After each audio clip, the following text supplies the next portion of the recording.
Dungeons and Dragons Feast of the Moon. This is a new prequel comic that released uh, last week, and I finally got a chance to read through it. And I'm going to go see the movie early because if you're an Amazon Prime member, if you can actually go see the new Dungeons and Dragons movie early, March 19th. So I'm recording this review and of this comic, and then tomorrow I'm gonna go see it after this video uploads.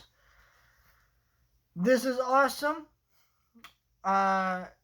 To see more love for Dungeons and Dragons, we have books. I have not bought the books. I was kind of more interested in the comics, and I will eventually get the books. Probably do videos on them, but I want to see the movie first. But this comic was all right. I didn't love it because the art's all right. Like there's some cool designs, like these ones specifically right here, neat.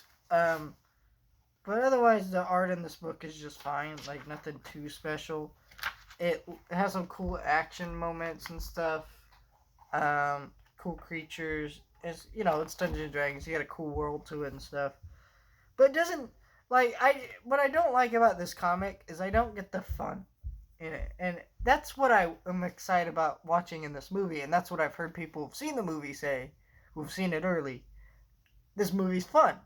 And that's why I'm curious about it, right? Sure, Dungeons and Dragons is cool, but I want to see something fun. This book doesn't seem fun. The story of this book is basically this crew of thieves, which are main thieves in the movie.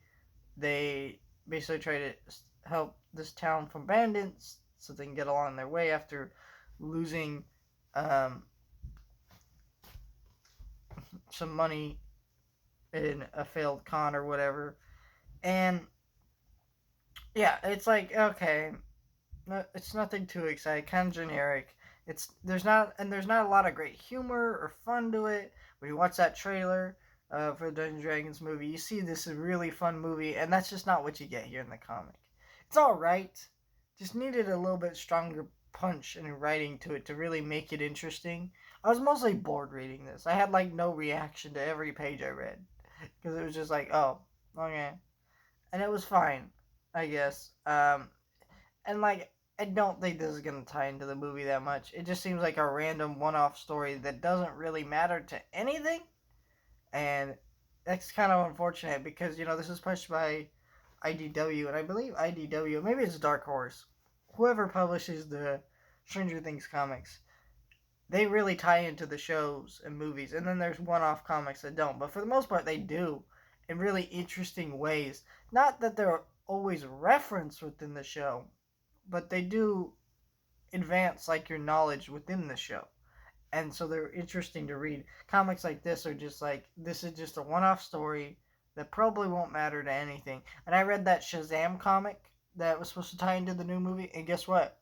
In the new Shazam movie, there's actually references to it. I don't think there's going to be references to this. It was just a boring comic, and yeah, I'm not crazy about it, to be honest, so